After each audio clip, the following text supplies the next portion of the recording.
We'll throw that in here too, because one of the things that I always try to Give people make credit. sense is context. Sure. Context of why are you here? Because we're connected before this. Yeah, You sure. know, not random people. No. So.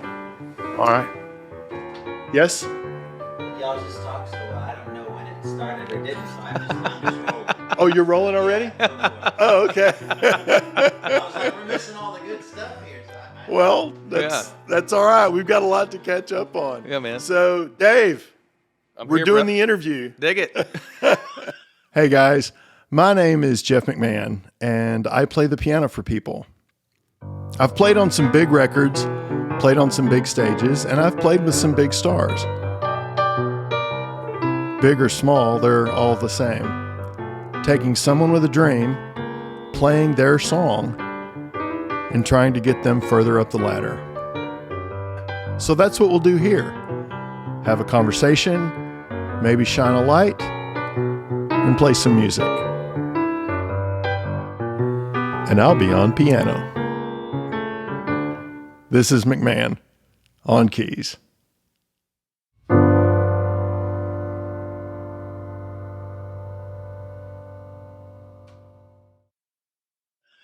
I felt bad because we were talking about it before. I had kind of, I thought I was going to do this some months ago, and then I got sidetracked. I went back on the road playing piano and thought I knew more about what I was doing. Do what? Showing off. Yeah, showing off. I had to learn some other things about this, but I'm glad to be getting this off the ground, and we've got so much catching up to do. But we were talking about actually how we met the first time, because there's a couple of different ways, but you were saying it was at CRS. It was at CRS. Country radio seminar for radio seminar. listeners, in Nashville. That was my first time ever going. Yeah. And my publicist at the time set up some interviews, and the folks. And was that Bev? Bev Moser? Bev Moser. And the interviews with some folks, forgive me the name of... the Backstage Pass. Backstage Pass. And you were there in the booth that day. And then I think about a month later or so, we were supposed to have an interview, a podcast with the fella. He got sick, and then you stepped in. Yeah. And we did it. I was in my barn, I remember. And I think you were in your studio or your apartment. I was in my office. In your office. Yeah. Well, because I wasn't interviewing at Country Radio Seminar. I was running cameras and doing other things. Yeah. Right. Yeah. Yeah, I remember. Yeah. Anyway, so that's how we met. Well, and we kind of jumped ahead really quickly, because when I met you, you were with Eddie. Yes, sir. Right? Yes, sir. And you're still with Eddie. I'm still with Eddie Blunt. Yep. Yeah. And I know you guys he used to be involved with you back in the day, somehow. Yeah. Well, Eddie was working with Joe Diffie, who, God, is amazing. Yeah. And Eddie was working with Joe Diffie. Joe Diffie had written a song that was on Tim McGraw's first album, and I had just started working with Tim. He didn't have any hits yet. And because Joe had written Memory Lane, I think, was off that first album, the first thing we did with Tim was go on tour opening for Joe. Sure. Which was the Honky Tonk Attitude Tour, which included Pickup Man on that album, which Kerry Kurt Phillips wrote. Who brought me to town. Right. So remind me again how all you connected with Kerry. Yeah, so, gosh, another life ago, I was in Southern Indiana playing at the Jimmy Dean True Value Country Music Roundup competition. Okay. Remember those? They used to have all over the country. Anyway, at least these folks had the thought to actually invite someone to be one of their judges with actual music industry, experience and or success. So Kerry happened to be from that part of the world, from Southern Indiana, Vincennes, Indiana. And we happened to be there. Like I said, we were performing. We ended up winning, and there was a big storm coming. I'll never forget it. There was a big storm coming. Everybody was scrambling to get gear off the stage. And then all of a sudden, this guy's kind of tapped me on the shoulder, and I'm not paying much attention. It's a big, at the time he was heavier and he was wearing coveralls. He was always wearing coveralls. Yeah. He's like, hey, you got a minute to talk, baby? That's my Carrie Kurt, which is actually pretty good. So we talked briefly. The storm was coming. I gave him my phone number, and everybody scattered. And then it wasn't next day he called and kind of gave me his credentials, and I was blown away, obviously. And then I started making pilgrimages down here to Nashville. I was living in southern Indiana at the time. I'd come down and stay with him at his place up in Hendersonville, and come down. I had never really been south of Louisville. I mean, I've gone to Florida a few times, but my world was southern Indiana, Indianapolis, and where I went to school in Ball State up in Muncie, Indiana. So I really didn't have much knowledge of working knowledge of Nashville. Yeah. So I came down here and stayed with him, and I started going around with him and these incredible songwriters, Kenny Beard and Carrie Kurt, all those guys. Andrew Spooner, and just these guys are just hit makers, right? Big writers. And I used to go in these demo sessions and just be blown away with what I was hearing and the musicianship and the studios, and so that was my first experience in Nashville. So eventually I met Johnny Slate and I met Danny Morrison, who you used to know, obviously, with API Publishing back in the day and management. Back in the beginning, Yeah, so those guys were the guys that were managing McGraw and managing Diffie. And this was I was brought down here in that, I hadn't moved down here at the time, but that's when all the heyday with Diffie, it was just off the charts. Pick Up Man, Prop Me Up, Honky Tonk Attitude, Is It Cold in Here? I mean, hit after hit after hit after hit. Yeah. And then McGraw was just going like a rocket straight up, Right. So anyway, I was brought down here in the mid '90s, I guess, initially, and I didn't move down right out of the gate. It took me some time to finally get up to gumption and the courage to do it. So I packed up and moved to Tennessee back in, I guess it was '96. And that was when Carrie, who ended up producing some of your stuff, right? Yeah, he produced. Yeah. I mean, he's a great writer, but yeah, because I remember, he did all that big stuff with. He wrote for everybody. Sure. He wrote at that same time. He had done, I think, "Sleep on It." Yeah. For McGraw. Down on the Farm. Yeah. That's a pretty big one. Yeah, that was a big one. I remember that video. Yeah. Shooting that one. And then he ended up doing Do You Want Fries with That, which I got to play piano on. Oh, yeah? But the thing that I remember, because people forget how great those songs were. Huge. Down on the Farm was a monster. Yeah. We were playing ironically, we were playing Down on the Farm in that competition. We didn't know he was going to be there. Yeah. We had no clue who he was. Right. We just dug the song. My band, I was in a band called Mr. Cowboy. Okay. And we were the premier cover band in Southern Indiana at the time. We played, anybody came through, we got to play with them, Chesney and the Dixie Chicks, I guess the Chicks now, whatever. Yeah. Steve Warner, and just a bunch of acts that would come through, and we'd get to jump up and be the warm-up act, which was great. Sure. But so we entered that competition not knowing he was going to be there. Well, one of the songs we had in our set was Down on the Farm. Right. That's funny. So, I guess, it's funny how it all worked out. But, just incredible songs. They're monsters. Well, and the thing, that's what... that's the thing about the business that is it why people succeed or do they make these connections because they succeed? It's hard to really know that whole chicken or the egg thing. Sure. Because you could have been in that contest. Maybe it's because you played the song. Maybe it's because he was there because somebody's brother-in-law got sick. Sure. And you had somebody that was really connected to the music. Right.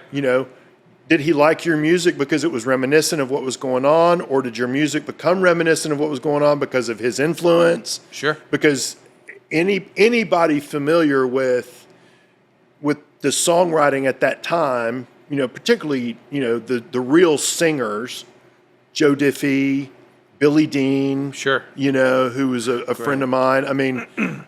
They can't help but hear some of that in your music. Not that it's copying, Sure. But that's why you like what you like. Right. You know. Sure. Yeah. It's how all those influences wind up being back a part of your world, right? That's it. It was just fate, I guess, for him to be there that day. Yeah. And for us to sing a song that he had written. Right. And so that's what happened. Carrie brought me to town. Eventually I moved here. And the story, it's an overnight success takes 10 years, as a saying here in town, Right. and which is true, And then 10 years if you're working for 10 years. If you're lucky. Yeah. So and if you're working, there's a lot of people that move here and sit around and kind of go, well, it's been 10 years. I'm like, when's it going to happen? Yeah, but you're not working. Yeah. So I also have the analogy of, I did an interview many years ago, and I said this. It was just kind of off the cuff, but it always stuck with me because I believe it's true.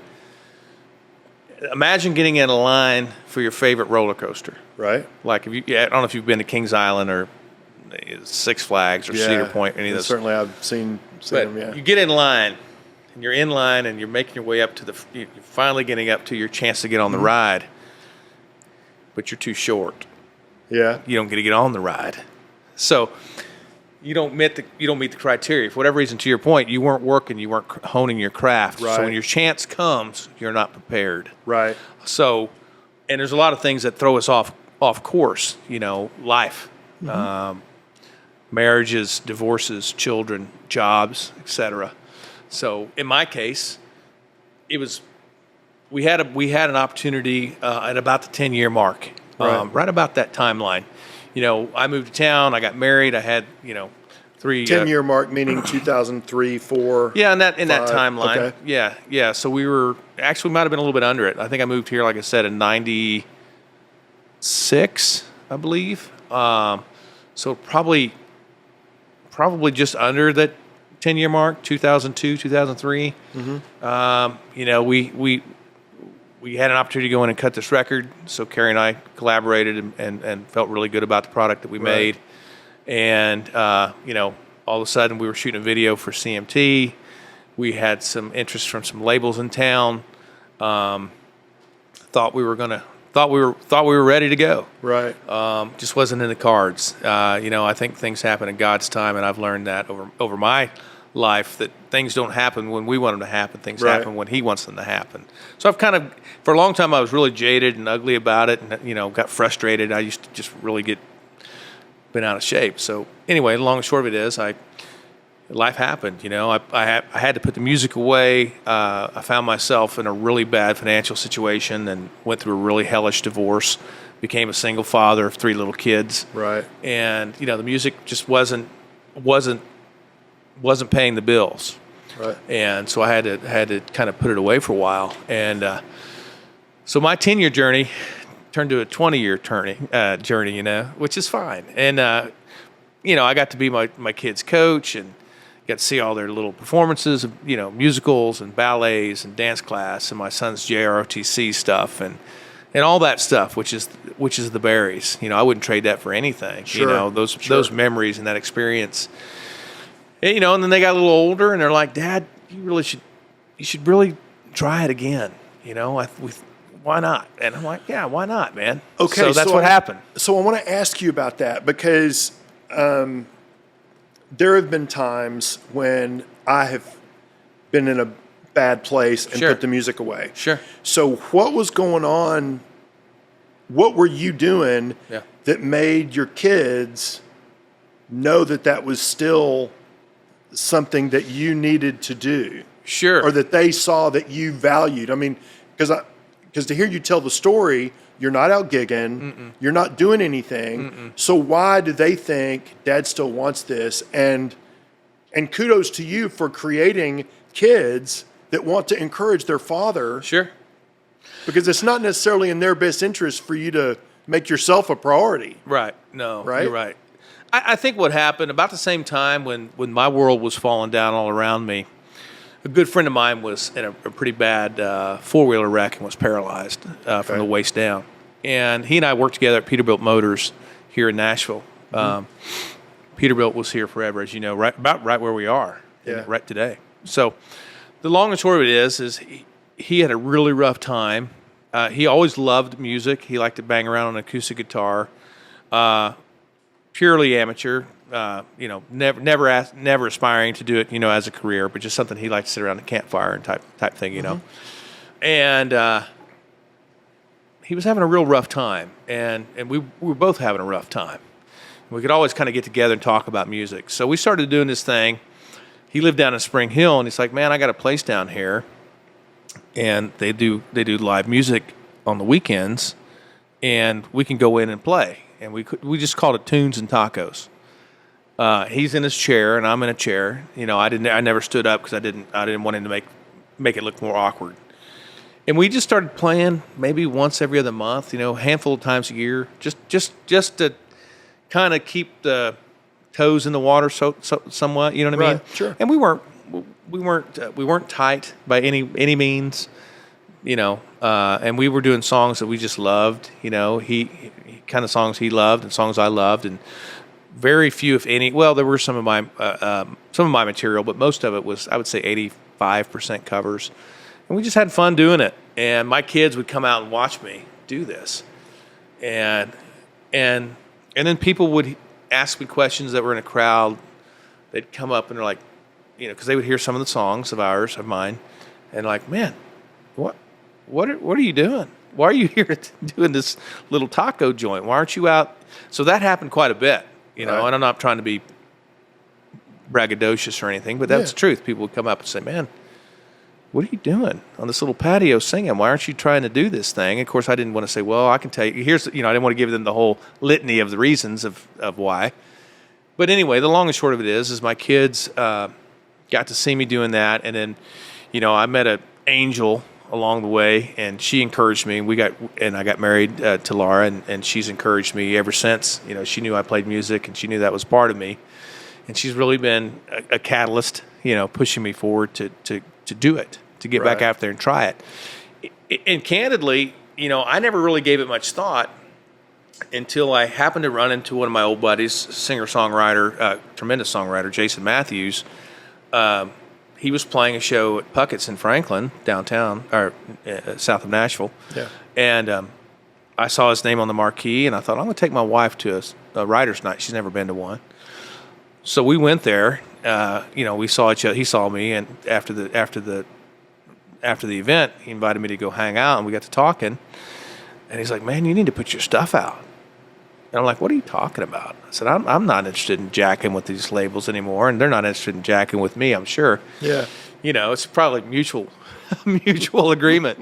And he's like, "Well, you don't need them anymore." And like I said, I was so far away from the industry side of things. Right. I hadn't known. I didn't really follow the whole streaming and all this, the evolution of Apple and iTunes and Spotify and Pandora. I mean, I'd heard of them, obviously, but I really hadn't given them much thought.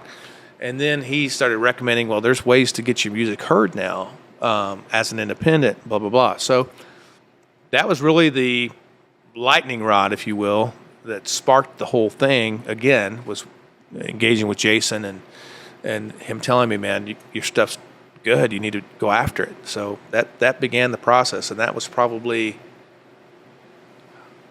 it's been about 4 years now, I guess, or so, since we had that conversation, 4 or 5 years. And so it's been a learning curve how to do things independent. Right.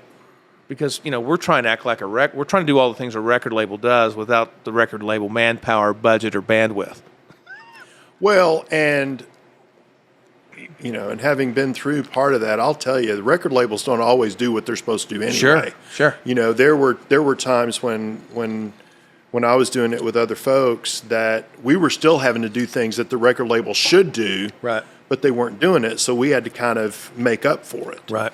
Now, I'm assuming, I've never gotten to see you perform live except when we've done stuff together, which we'll talk about later, but I'm thinking of the people that are coming to see you at the taco stand. Mm-hmm. And my assumption, just knowing you, is that unlike the people that they normally see, unlike a lot of the songwriters that, complain about things not happening for them, you still see people reading lyrics off their iPhones, coming out dressed like they just changed their oil in their own car. Sure.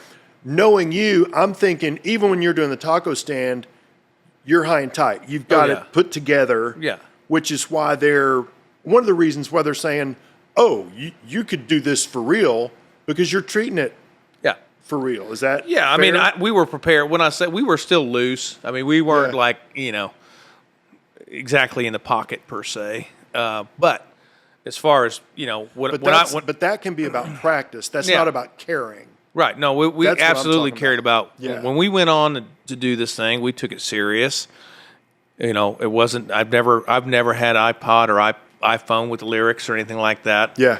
To me, that's just lazy. Sure. It's just not professional. I mean, I'm sorry if somebody's seeing this and you're not professional if you have You're not if you have your lyrics on a phone or an iPad in front of you, you're not putting in the time to have it. And if you don't have it, you can't deliver it. You know what I mean? Sure. If I'm reading off a page, I really have a hard time emoting.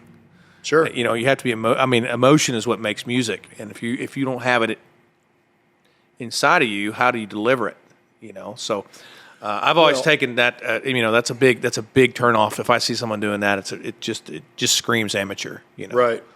Right. Well, and you know how it is when you see people reading charts with a music stand and they got the chart book right in front of Sure. them. It's the same thing. Sure.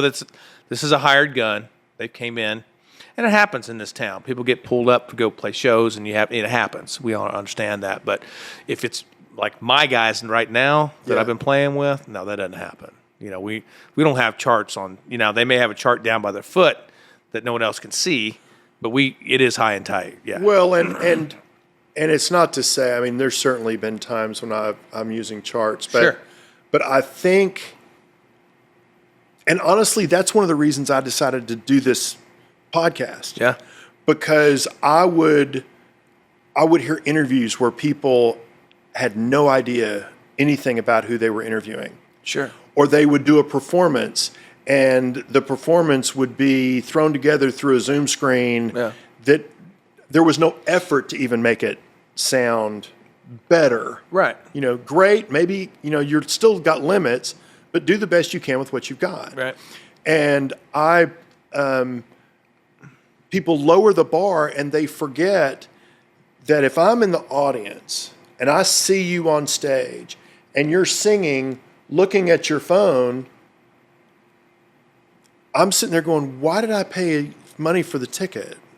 I've seen You know? national acts do that, and I couldn't believe it. I Yeah. mean, I'm not going to name any names, but it was really bad. It was really bad anyway. Yeah. But that made it even worse.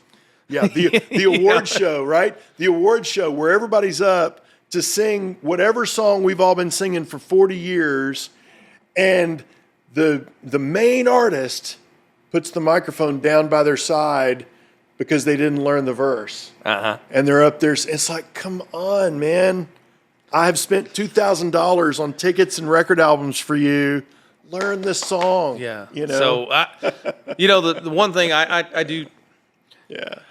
part of me is very. I have a creative side like Yeah. yourself, Yeah. but then I have a very pragmatic side. Right. And the pragmatic side of me is not going to allow me to be such a free spirit that I don't go up there without my stuff tightened up. It's Right. not going to happen. Right. You know what I mean? So I'm going to grind. And I guess anybody else watching, if anybody watches this, the 5 or 10 people, Yeah. Yeah. my biggest advice would be grind, prepare, rehearse, practice. Yeah. There's no substitution for it. There's just not. Like my guys and I, when we first started, I converted a space in my barn into a rehearsal hall, just because we were going to go out and play a show that was way off in the future. But we started grinding, and it was obvious. Our first rehearsal was rough.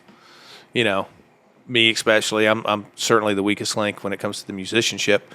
In and out of the pocket, pushing and pulling tempo and time. You know how that goes. As far as front men do. Sure. So anyway, it just took some time to kind of to have that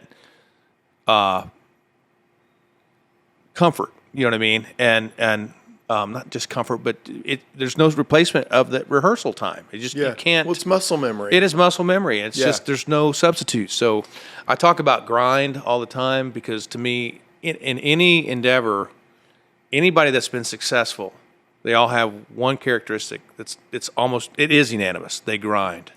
Okay. They work hard, they have a vision, and they stick to it. You know what I mean? Now, I hear you use that word a lot. And I want to talk about that word because it's not just about practicing your songs. And I want to know kind of how because I heard you say somewhere, maybe it was with our buddy Jim at Boots and Whiskey Could have been. podcast, where I did mention it. Where you were talking, but you weren't talking about grinding. You were specifically talking about enjoying the grind. I think. Oh yeah, I think you said that. Yeah. And that's something that I remember one time I was with my dad and I was driving through Podunk, Texas, and I said, "Oh, I stayed at that hotel when we played." And he was like, "That hotel over there? Yeah, I don't need to know that you had to stay in that hotel." And I guess now I would say, well, that was part of the grind. At the time, I didn't think I was grinding. I didn't think, oh, I'm making this sacrifice to go do this, and that's just part of the fee I have to pay for admission to try to do this for a living. Right. So when you talk about enjoying the grind, how do you define the grind? What is the grind? So the grind for me is like tonight when I go back to my place this evening. I've got a show coming up here in a few weeks. It's about a 20-song set, so it's about an hour and a half show. You know, and my music director Greg and I, my band leader Greg and I, we have already gone through and set the set list. When I'm gonna talk, you know, how we're gonna transition in from song A to song B, 1, 2, 3, so on and so forth. That's not really grinding, even though some people consider that. I mean, to me, that's just being a professional. That's just honoring the folks that come and see your show, right? With having it look as professional and sound as professional as possible. But like tonight, when I go home, I will be rehearsing in my barn, and I may have my little headphones on that have the tracks, and I'm playing to it. So I'm trying to play, you know, in the right meter, which you know, I know these songs pretty well. Do I have to do that? Probably not. I could probably go up and play this show and not even pick up my guitar between now and then. Yeah. And be fine. But fine isn't what I'm after. You know what I mean? Right. So I want it to go, when we go play a show, we knock their socks off because it looks and sounds and it is what they want it to be. You know, we want the experience to be overwhelming. So I enjoy it. Like the rehearsals I've got coming up, I'm already looking forward to them. I just look forward to it, you know, because I love it so much. Yeah. You know, I don't mind the practice and time that it takes. You know, my wife, she makes them like, it's not really grinding, but it is for her because she cooks a meal for the whole band when they come in, and we just do things. It's not grinding, but it's preparation, I guess. It is part of the grind. You know, when you have to lug your gear, you know, because we don't have roadies. You know, we don't have roadies. We don't have fancy buses and this, that, and the other. You know, we load the gear in. We drive to the show. We set the show. You know, now there's a sound company there, but you know, we're not on the. It's not a lot of fluff and comfort. Sure. That's the grind. That's the grind, is driving 4 or 5 hours to play a show. You know, and then being there as long as we get to meet everybody that wants to meet us. Yeah. And then driving back or going to a roadside hotel, and you know what I mean. Yeah. Crashing 4 deep. That's the good stuff. That's the good stuff, man. Well, that's the stuff that makes you really appreciate it. To me, anyway. Well, yeah. I mean, it's the appreciation part. Yeah. But it's also the, you know, I've used the phrase, other people have used the phrase, I got quoted for it once, but, you know, that you have to embrace the suck. It's kind of the same thing. Sure. You know, the grind kind of, for me, is just the parts that you don't like. If you like rehearsal and you hate social media is the grind. Sure. If you don't like to drive, you know, whatever, I did Yeah. a show with a girl that I work with, Maddie True. We had a show where she was opening up for Confederate Railroad, and her lunch was cold. Her hamburger was cold, and she talks about how much she enjoyed eating that cold hamburger because the reason it was cold was because she was doing sound check, because she was opening for a show, and because it was cold, it meant she was doing what she wanted to do for a living, which is playing music. Yeah. And that's kind of part of the grind too, right? It is. So you say, it's funny, you know, my son was in JROTC at Fairview, and they have shirts that say "Embrace the Suck." Oh, okay. That's their slogan. So Yeah, you yeah, said yeah. that, my mind went right back to his JROTC days. I need a hookup. That's it. I need a hookup. You need a shirt. I need a shirt. But you know, for me, I think it's not. To your point, the rehearsal is the fun part. What is the grind? And this is the fun part. You know, being on a podcast, being on radio interviews, talking to people about your music and your craft. That's fun. It's all the stuff that we do kind of behind the scenes that isn't singing or writing or playing. That is the grind for me. Yeah. And I still have to embrace it and try my best to enjoy it. But it is definitely the strategy calls I have with my team about social media stuff and all the marketing and all these things, and trying to figure out, you know, how do you break through on Spotify and Pandora and YouTube Music and Apple Music, and that when there's so much clutter. That's the grind. That is the grind for me right now. Is just the pinch point, Right. of trying to get music through the funnel. So, okay, so let's talk about that part. The music part, which is the more fun part, but It's the last thing in the equation for me. As you- you know what I mean? well, but Like I do everything else in music, and you know how it is in the music industry. The music is last. but it seems to be. has to be. It is. It is. It's the last thing. But you know, you are very pragmatic. I mean, we will spend, 12 hours driving to a place to play for an hour. spend. Yeah, I mean that's the logistics. Yeah, it doesn't make any You know? sense economic or Your next logically. your next single goes on Jimmy Fallon. You're going to spend 3 days flying, driving, traveling, setting up, and you're going to do one song. Right. But it's the other stuff is required to get to that Sure. that bonus part. But we were talking earlier about what'd you call it? Trying to find the secret sauce of the music part. And I don't want to lose sight of the music because you've been pretty prolific over the last 2 years of releasing a lot of songs, getting a lot of stuff. Your socials are a lot more active. Sure. You're doing a lot more in that. So none of us really know for sure the secret sauce until No. you've got the momentum of, of a Morgan Wallen, of a Taylor Swift, where at least in the short term, I can drop this and it's going to be big because I'm big. Right.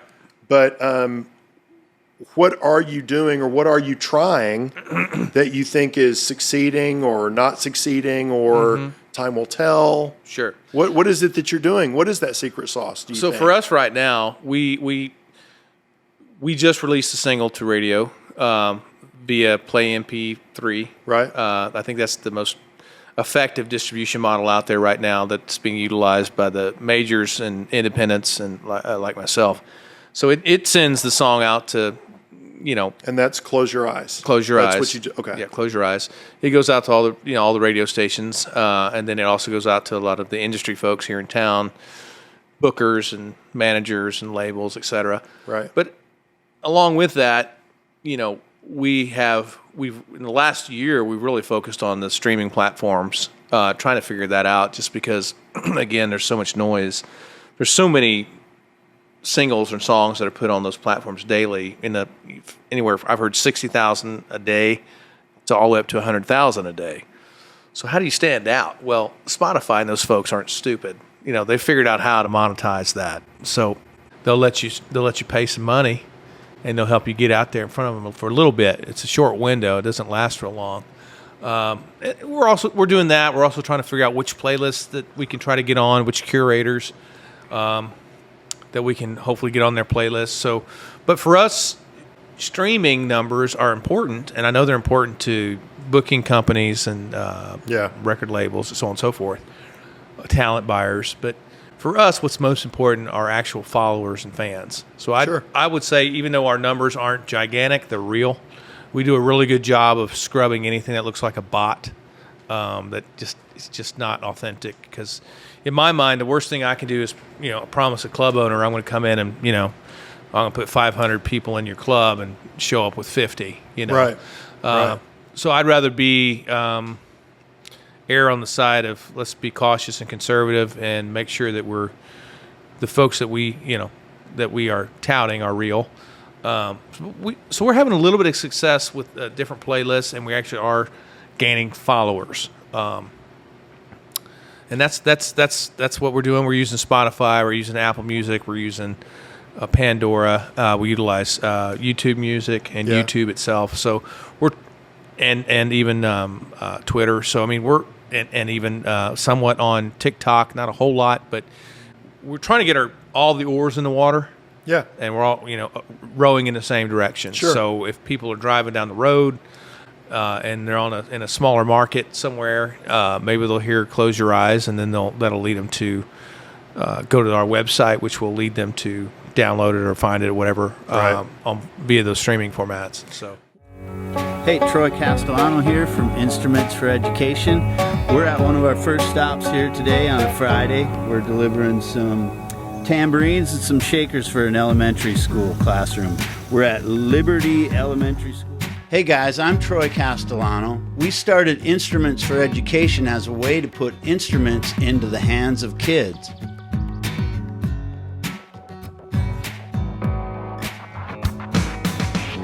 Sometimes we donate directly to students, sometimes to teachers, and sometimes to full classrooms in their schools. We're based out of Nashville, Tennessee, and we service the Middle Tennessee area. Since we started, we've reached over 100 schools and donated over 500 instruments. If you'd like to make a request for an instrument, or you have an instrument to donate, or would like to contribute financially, visit our website at instrumentsforeducation.org.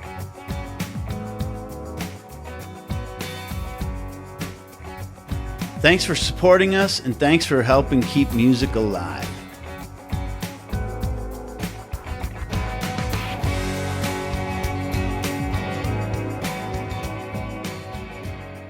There are a lot of people that don't really understand the difference between real and fake followers, what that really means. There can be a club owner that will book you if you have 30,000 followers. It may be a stupid club owner that doesn't know he should say, show me your audience page so I can see where your followers are. If they're all in Cincinnati, I'm going to book you in my club in Cincinnati. Wait a minute. Half of your followers are in China, in India, and in Tallahassee, Florida. That doesn't do me any good in Cincinnati. Mm-hmm. Yeah. So there are a lot of people that will book you. They will, buy your stuff. They will put you in a festival because they see those numbers. But the guy that knows more than that guy, he's going to put you in the trash. Sure. When he looks a little deeper and finds out that they're fake. Right. So, I mean, kudos to you for recognizing the difference of that, because it may get you this far, but you're going to stop right there because the people that do the bigger stuff, they know better. Right. Yeah. Yeah. So, it's a slow process. There's so much out there now for people to listen to. Back when you were out running and gunning with McGraw, the radio was really the only format. That was it. Yeah. You were on the radio primarily. You still had a lot. There was jam bands out there playing, the Grateful Deads of the world and the Fishes of the world that had a huge following, but not so much in country music. And now you have these avenues that people can go down and put their music out, but there's so much of it, good, bad, indifferent. It's hard to separate yourself. And there's no motivation for Spotify or any of these other entities to give preferential treatment when they have all these people paying to be on their platform every day. You know what I mean? It just doesn't make... They've figured out... What I'm getting at is my stuff could be the greatest thing or your stuff could be the greatest thing ever, but they're not going to say... They're not going to it's not like a record label where they're going to like promote it by themselves. You know, Right. you have to pay to have that promoted. Yeah, So- yeah. Well, I think that's true to a point. Yeah. I think your earlier point about you just got to be good Yeah. to separate yourself. You got to be good. Because, I mean, 50 years ago, the reason there's a top 40 is because you could fit 40 singles into a jukebox. So they would put the most popular 40 songs in the country Sure. on the jukebox. There were a lot of people that were out there playing music that were saying, how do we get played? How do we get, were you paying Spotify? No, you were paying Alan Freed. You were paying some DJ somewhere to put you on the radio. So sure. the game is bigger, but it's still the same game in a lot of ways. Oh, sure. It's still the same know, game. It's getting to those people that can, pull the levers is a little, Oh, yeah. a little more complicated. Yeah. Because it's owned by a mega, worldwide conglomerate. It's not owned by, Jim's local FM station or Sure. AM station where you Sure. go down there. But if you're great, it makes it a lot easier for people to say yes. If you spend the same amount of time practicing that you do trying to hack the system, you're going to be better off. Sure. You're going to have a better chance. And that's the part that I love about when you talk about grinding, when you talk about, your songwriting, making things good, being able to sing a great song without having to fix it. Sure. Yeah. Without having to make it sound like you know how to sing. Yeah. You really know how to do it. Yeah. Then you've got the meat and you still have to do the other stuff, Sure. but it's still the other stuff. It's not the core of what you're doing. You're not afraid of getting found out or discovered. Oh, no. I mean, the and music. that's good. Yeah. So I will say the one that, and not to sound arrogant or in any way, but for me, the easiest part of this stuff is the music, Yeah. the actual singing, the actual playing. I mean, and I'm not a great player by any means, especially by Nashville standards, but that's the easiest part of the whole deal. That's like chewing gum. Right. I don't have to think. It just happens. It's just there. It's all the other stuff that, you have to kind of fight through and grind through to get to that point. Like you said, you drive, 12 hours to play 1 hour show. Yeah. We've all done it. I mean, I've done it more times than I can even count. Well, talk more about Close Your Eyes. I mean, Yeah. you kind of kicked that off. You say you've sent that out to radio. Mm-hmm. Now, have you sent that out to major market radio, or are you just doing secondary radio? We on sent it this? to all radio. So Play Yeah. MP3, it goes out to your major markets and your Right. secondary and tertiary markets as well. So But you've had chart action on smaller market radio thus far, right? we have. To what, two top 20, No, we've had two top 40 records. two top 40s? Okay. 37 and I think 39 Okay. respectively. So So with this one, you're reaching further. we hope to. We literally just put it out last Okay. week. So Oh, it's- okay. it just went out. But we are seeing a lot of folks. We can see folks that have downloaded it and are and I've had radio stations. I told you yesterday, or I told you off air or a minute ago. I just did a radio interview yesterday from a small station up in Grenada, California, right on the Oregon border. Yeah. Which is cool. The guy, he heard the song via Play MP3, loved it, and was like blown away by it, and has played it. And he told me a funny story yesterday. He goes, I got people calling in saying, hey, play that Dave guy that sings the song about the eyes, Right. which I thought was funny. I'm like, I don't care as long as they dig it, Well, and just not to correct you, but somebody's taking notes. I just want to we're talking about Play MPE, right? Yeah, Play MP. Not not MP3. not P3. No, did I say that? I probably did. Yeah. I've got. Cause I'm thinking about. I'm thinking about some of these songs that I need to convert to Play MP. No, it's all good. But Play because that's a MPE, pretty yeah. common tool for radio. It is. Yeah, Yeah. it's not cheap, but it's effective. Well, and the reason a lot of those radio stations use a tool like that is because they don't have to worry about getting viruses from emails, all that kind of stuff. People coming from every Tom, Dick, and Harry. It goes through a system, so And they vet can- it. And they yeah, vet it. They don't can let make sure they don't it's- let stuff be disseminated that's not really Right. radio quality, which is a good thing because there are other entities in this town that don't care what they put out. Right. Right. So it is a credibility thing to use them. And I'm not a spokesperson for Play MPE. Well, there are other But services they're a great like service, that. Yeah, there are other services like that, All Access, CDX. There are other people that do that for the same reason. Sure. Because so many radio stations now, kind of getting off track, but so many radio stations now, you can operate. I know DJs that operate an entire system from their phone. Sure. They can't get a bad email. They won't open an email from me. Sure. Because he's like, it's policy. We just don't open anything. Right. Because it'll shut the station down. Sure.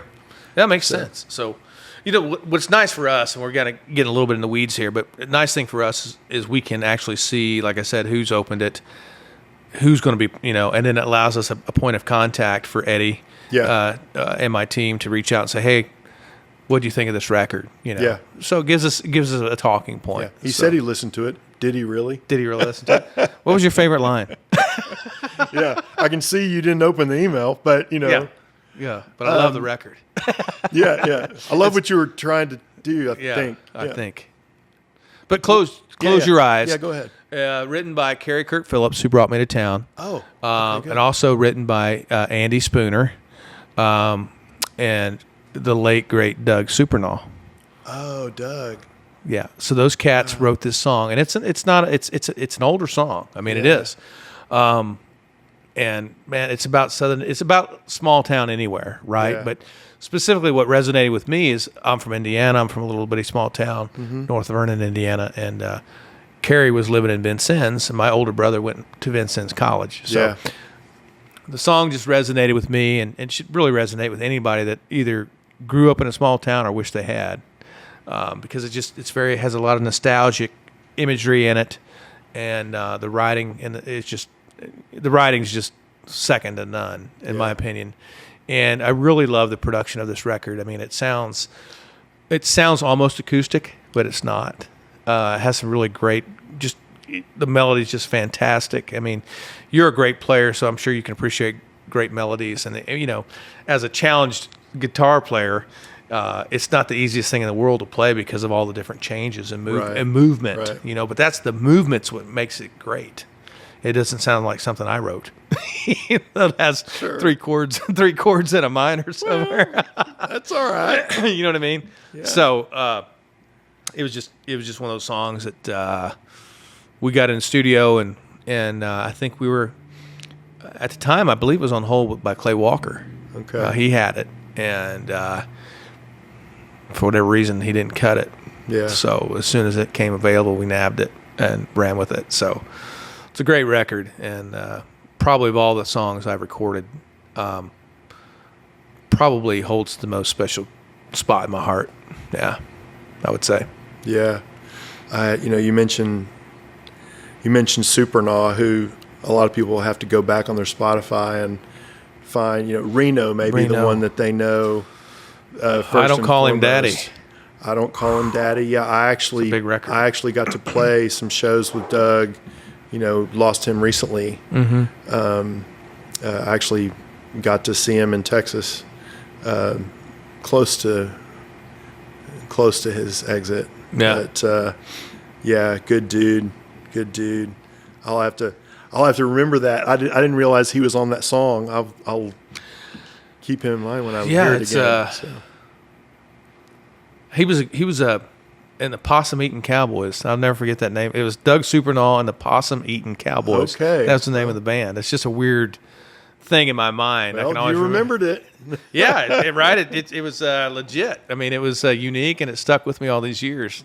And then his son played for the Titans for a little bit. I'd forgotten that. I was remember tight that now, end for but the Titans. So what a talented family. Yeah, Incredible. yeah. So anyway, it's a great record. So hope people dig it. Well, I know that you said that Close Your Eyes holds, such a prominent place in your heart. Yep. I was kind of hoping you were going to say My One and Only. Well, I haven't recorded it yet. I said of songs I've recorded, like in the studio. So that is my disclaimer to my wife. Okay. Well, maybe you haven't recorded it at that level, but we have a recording of it. Yes, we do.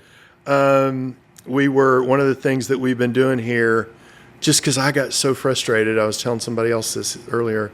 I got so frustrated with the people just like cobbling together versions they were tossing out on Zoom that I wanted to try to give us something that was a little, served the song a little better, served you a little better.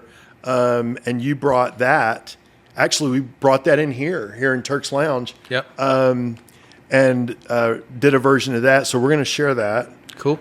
With everybody. And then I want you to tell me about the song, because at the time, it was still kind of a secret. Oh, yeah. So yeah, and it's still going to be its world premiere. I mean, like, effectively on social media. When you release this thing, it's not been heard, outside of my immediate circle of trust. Okay, well, drum roll, please. Here's my one and only.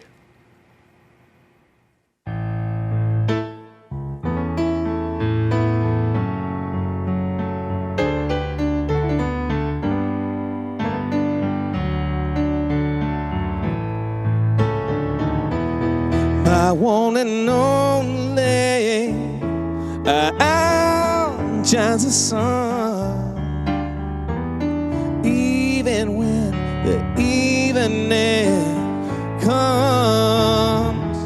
You'll never find another like my lover. My one and only is the only one.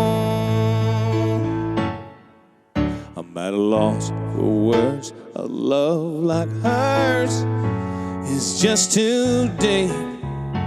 How do I describe the light in her eyes when it shines like I never seen? At the end of the day, first thing in the morning, she's the last thing and the first thing I wanted. God knows I'm grateful to all of God's angels for sending one to me. My one and only, how shines the sun, even when the evening comes. You'll never find another like my lover. My one and only is the only one.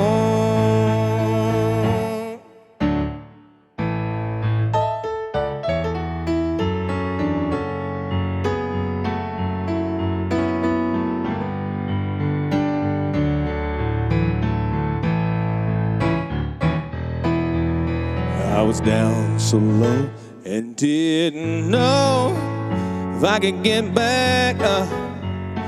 I had my doubts till she reached out.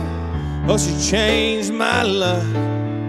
Now I'm hitting the jackpot after nothing but losing. It's a brand new beginning when it's all that we're doing. She's that one good luck charm I keep in my heart. She's always gonna be my one and only.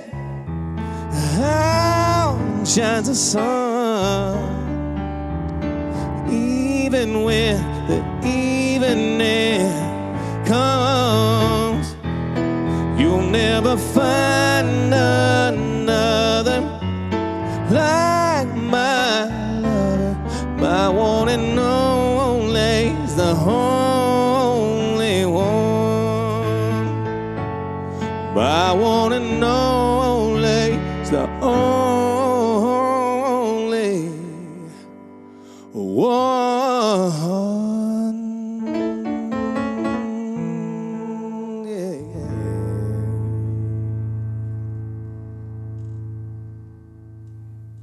So the secret is out. It is out. So, The world to see. So, Is little your story. phone blowing up? So the backstory. Jason Matthews, who I mentioned earlier, just an incredible writer. I took this idea to him, and I said, "Man, I got this song." And really, candidly, my wife and I were on vacation. My wife is tremendously successful in the medical equipment world. Right. Med surge is what it's called, and she had earned a trip during COVID to a place called the One and Only, and I'm going to give them a plug. there's 2 or 3 of these locations around the world. There's one in Cabo. There's one, I think, somewhere in the Bahamas. And then this is I can't remember the name of the town, but you fly to Puerto Vallarta, and then you go about an hour and a half southwest from there. So it's where the rainforest meets the Pacific Ocean. And it is, and I kept thinking, but what an arrogant name, boy, these guys are really full of themselves until I got there. Then you're like, and I'm like, I get it. Okay. Literally you're like sensory overload. Like you can't hardly believe what you're seeing. And it was that type of experience. Everybody there had a private little chalet bungalow type thing that was way above the jungle floor. You could see the ocean. You had your own infinity pool. It was the one and only. And we were at a dinner or a function there that week, and one of her coworkers, or maybe even the CEO, I can't remember, we were hanging out playing music one night, and one of them mentioned, they said, "Have you ever written a love song for Laura?" And I started thinking, I was like, no, I really haven't, but I need to. Yeah. So that name, the one and only, so it kind of has a double entendre, right? A double. It's my inspiration was being at the one and only, right? But it's about my one and only. Okay, you know what I mean? So, yep, I do.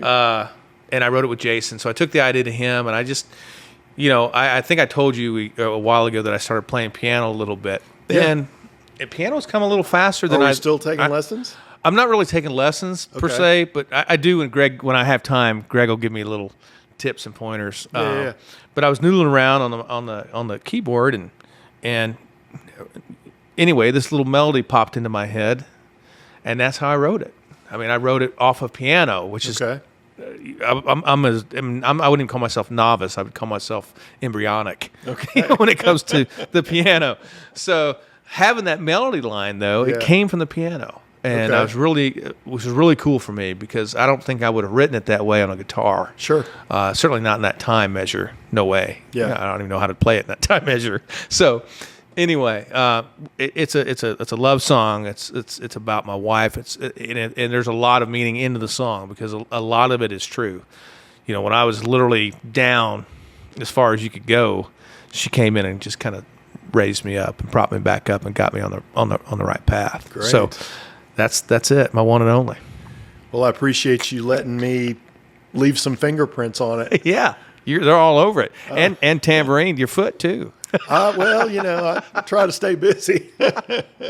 Yeah, man. So it was a real pleasure to play it with you, and who knows? I've got people that have heard it in my little circle that are all for it. They're like, "Man, that song you got to put it out." But I don't know. I don't know. Who knows? Yeah, we'll try it. And it's out now, so there's no putting the cat back in the bag, so to speak. Yep. So we'll see what people dig it if they dig it. Well, I dig it. Me and you can just play it for each other. That's all right. That's it, man. Thank you so much. Yeah, brother, for making the time to do this. Yeah, man. Good luck with Close Your Eyes. Thank you. I'll sit and refresh. Yeah, just refresh over and refresh, over. Refresh. Please. I'm good, man. Good to see you. Yeah, good to see you. Congrats on your new format. I hope you kill it. I know you will, and love to be back to do it again. We'll see. We'll do it. All right, brother. Thanks, man. See you, baby. Appreciate it. And that is a wrap for our interview with my buddy Dave Wilbert. Okay, first order of business, DaveWilbertMusic.com. That is where you can find his website, links to all of his socials and his music, especially his new single, Close Your Eyes. Thanks so much to everybody that helped us put this episode together. Randy Allen for putting together the video for my one and only, Tommy Leland for recording and mixing the audio for us, and Jonathan Warren for helping to capture the interview. Thanks also to Turk McNamara for letting us take over Turk's Lounge for an afternoon upstairs above McNamara's Irish Pub here in Nashville. If you have any thoughts on what you're seeing or hearing here, please shoot us an email at jeff@mcmahononkeys.com, and to follow along, subscribe to the podcast. And we will see you next time right here with McMahon on Keys.